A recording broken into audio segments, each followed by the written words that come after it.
Hey, everybody. Welcome to the Joy Journey. I am on day 2, and I have a very special activity today. I actually am not picking these ahead of time. I'm choosing them as I need them. I have this kind of arsenal of stuff I want to try. This came up, wasn't expecting it, but I'm going to learn from it. I'm going to teach from it. Yesterday's videos that I put on myself, I didn't really edit. I just cut some sections out. They totally triggered me, like imposter syndrome. Who do I think I am? I'm not 20 something. I'm not a TikToker or a content creator. Who the fuck do I think I am making videos about me trying to find more joy in my life? And I went down a rabbit hole and I wasn't expecting it. That's the reality of, I think, life is sometimes things that we've even thought we've healed from, things that we don't think are going to trigger us. I've been nervous but excited about doing this and really made a promise to myself that I would do it in the easiest and most convenient way so that I would continue to do it. And it kicked my ass. I'm not going to lie. And I woke up this morning in my head about it. And I did some smaller stuff. I woke up again on a meditation, a really good one. I'll be sharing that below on my Substack, but it really brought me to, what do I want to talk about today? And I want to talk about the growth mindset. So I unofficially have 3 kind of topics that I am leaning into for this joy journey. One of them is mindfulness, being more present, staying in the moment, getting myself out of the bad moments, doing what I need to do to either distract or take my brain back, whatever I need to do. Mindfulness has been a gift that I don't use enough, but it's a gift that keeps on giving. That's number 1. Number 2 is connection, just connecting with more people. I actually listened to an incredible podcast today on Hidden Brain about connection and how, even though we think that in real life, trying to connect with people is going to be less fulfilling, less satisfying, the not as good way, that experiment after experiment done by this professor, Nicholas Epley, shows that most of the time it's actually really pleasant and it's surprisingly nice and surprisingly better than we thought it was going to be. Which honestly just got me excited because that has been a thing for me. I've been hunkered down in my apartment for a while, not getting out as much, and I know that it's taking a toll on me. But the third topic that really was important to me was the growth mindset. All 3 of these things, when I started learning about positive psychology, were to me like, I'm like, wait, what?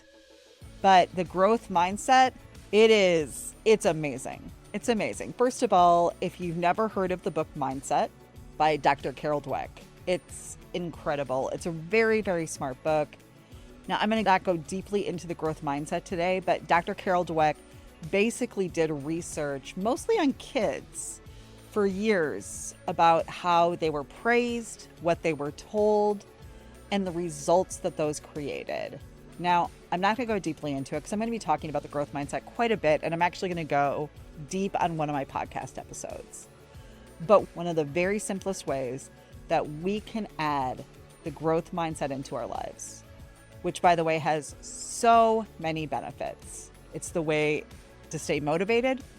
It's the way to go after things. It's the way to get more successful. We usually have better relationships. We usually see the world in a better way, is through the growth mindset. And I think the simplest and the easiest way that you can add it, and I had to dig the fuck into this afternoon, is by adding one simple word. And that word is yet. I know, 3 letters, who knew? But it gives power to the end of the sentences. Now, I'm going to talk to you about a couple things that came through my mind today, and that I sat down and I wrote down and added this word and how they changed it. Now, when I'm struggling, when I'm in a tough place, and I can sometimes beat myself up, or, man, I'm just not good at this, or I'm not good at that, or why does everybody else seem to be better at this than I am, or whatever it is.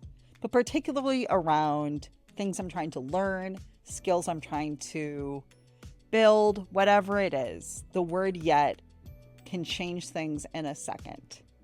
So this morning when I woke up and I was like, all right, got to do this video today.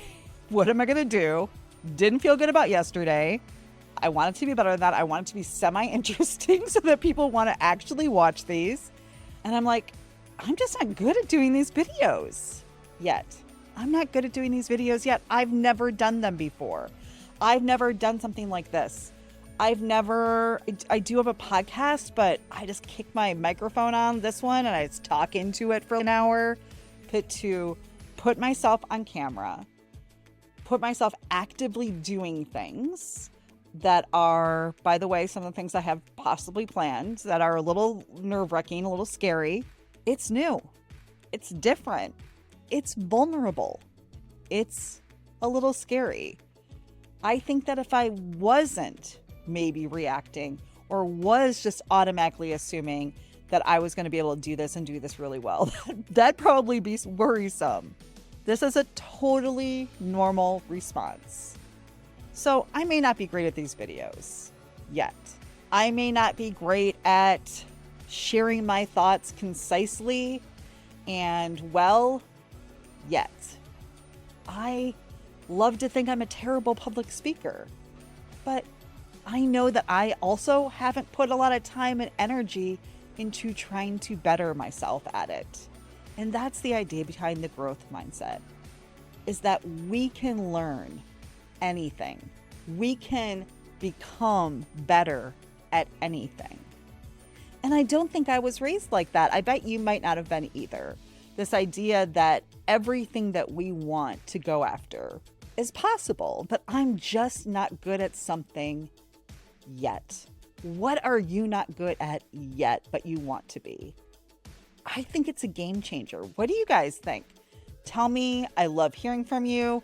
And let's work on a growth mindset together. And guys, just remember, be brave, be kind, but take no shit.